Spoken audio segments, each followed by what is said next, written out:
আসসালামু আলাইকুম। নতুন আরও একটি দিনে আরও একটি নতুন ব্লগ ভিডিও নিয়ে আপনাদের মাঝে হাজির হয়ে গেলাম। দেশ এবং দেশের বাইরে কাছে বা দূরে যে যেখান থেকে বসে আজকের এই ভিডিওটি দেখছেন, আশা করছি সবাই ভালো আছেন। আলহামদুলিল্লাহ আমরা বেশ ভালো আছি। তো বরাবরের মতো নতুন একটি ভিডিও নিয়ে চলে আসলাম। আশা করছি আজকের ভিডিওটি আপনাদের কাছে ভালো লাগবে। ভিডিওটি শুরু করার আগে প্লিজ ছোট্ট একটি লাইক দিয়ে ভিডিওটি কন্টিনিউ করার চেষ্টা করবেন। তো এখানে হচ্ছে সকালবেলা থেকে ভিডিওটা শুরু করেছি। আজকে সকালের নাস্তা দিয়েই হচ্ছে ভিডিওটা শুরু করলাম। তো আজকে বেশ অনেকদিন পর হচ্ছে রুটি বানাবো। তো এর জন্য হচ্ছে এই ময়দাগুলো হচ্ছে একটু আমি টেলে নিলাম। অনেক দিন ধরে ছিল, মানে বেশ কয়েকদিন হয়ে গিয়েছে। তো ভাবলাম যে আবার কোনো ধরনের পোকা টোকা হয়েছে কিনা, এর জন্য একটু টেলে নিয়ে তারপরে তো এখানে আবার হচ্ছে আমি বক্সে রেখে দিচ্ছি। এরপর হচ্ছে আমি রুটি বানিয়ে নেব। তো প্রতিদিন কিন্তু হচ্ছে রুটি খাওয়া হয় না, আর সকালবেলা কিন্তু খুব একটা খাবার যে আমরা খাই তাও না।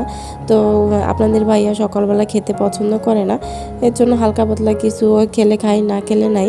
তো আজকে ভাবলাম যে হচ্ছে একটু রুটি বানিয়ে নিই। তো রুটি বানাচ্ছি কষ্ট করে, তারপরেও কিন্তু খাবে না। একটা রুটি হয়তো বা সে খাবে, তারপরেও কিছুই করার নেই। তো দুইজন মিলে হচ্ছে আমাদের 2-3টা রুটি হলে হয়ে যাবে। তো এখানে হচ্ছে দেখলাম যে রুটি বানানো বেশি হয়ে গিয়েছে। তো এই জন্য ভাবলাম যে কয়েকটা ফ্রিজে রেখে দিই, আর হচ্ছে জয়টা লাগবে প্রয়োজন মতো হচ্ছে ভেজে নেব। তো এই জন্য এখানে হচ্ছে আমি রুটিগুলো এভাবে সবগুলো এক এক করে বানিয়ে নেব।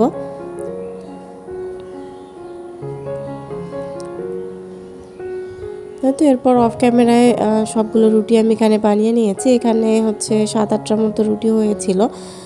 এরপর হচ্ছে আমি যে রুটিগুলো হচ্ছে ফ্রিজে রাখবো সেগুলো একটু হালকা সেকে এদিক ওদিক থেকে সেকে তারপর হচ্ছে ফ্রিজে রেখে দেবো। এর জন্য এখানে তো এভাবে হালকা করে দুই দিক থেকেই আমি সেকে নিচ্ছি। এরপর হচ্ছে ঠান্ডা করে ফ্রিজে রাখবো।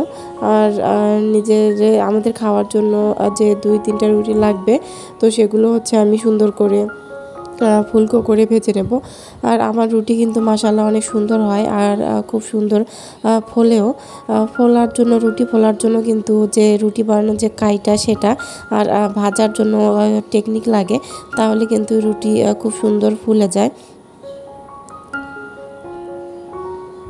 তো আপনারা এখানে দেখতে পারবেন আমার রুটিটা কিন্তু অনেক সুন্দরভাবে ফুলে গেছে। তো আমি রুটি বানালে আমার রুটিগুলো মাশাআল্লাহ ভালোই হয়।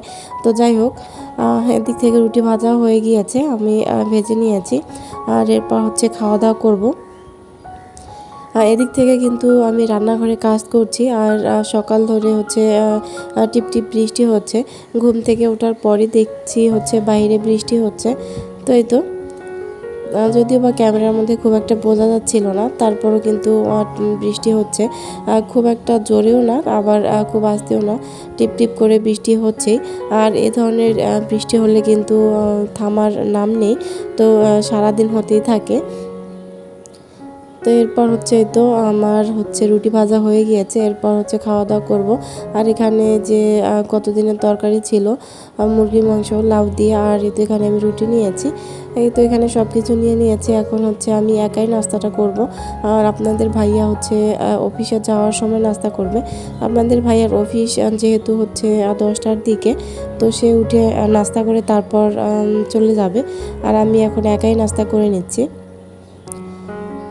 তারপরে তো খাওয়া দাওয়া শেষ হলে তো ভাবলাম যে টেবিলটা খুব সুন্দর করে মুছে নিয়ে তারপর হচ্ছে অন্য কাজ করব। তো এই ধরনের কাজগুলো কিন্তু একাই করতে ভালো লাগে। নিজের কাজ নিজে করার মধ্যে কিন্তু অন্যরকম একটা শান্তি আছে।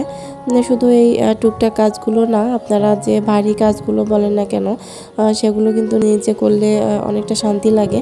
তো অন্যকে দিয়ে করালে কিন্তু খুব একটা ভালো লাগে না। আর অন্যের কাজ কেন জানি আমার পছন্দ হয় না, মানে ভালো লাগে না।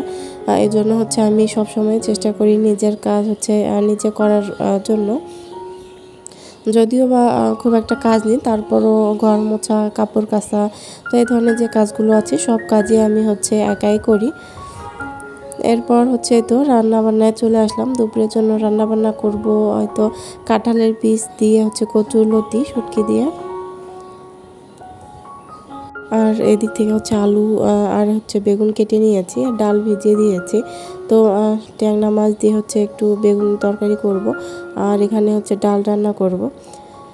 এরপরে তো রান্নাবান্নায় চলে এসেছি। এখানে কড়াইয়ের মধ্যে তেল দিয়েছি, তারপর শুটকিগুলো আমি অফ ক্যামেরায় সুন্দর মতো ধুয়ে নিয়েছি গরম পানি দিয়ে। এরপরে তো তেলের মধ্যে শুটকি দিয়েছি, দিয়ে তারপর হচ্ছে যে পেঁয়াজ মরিচ কেটে রেখেছিলাম সেগুলো দিয়ে কিছুক্ষণ ভেজে নেব।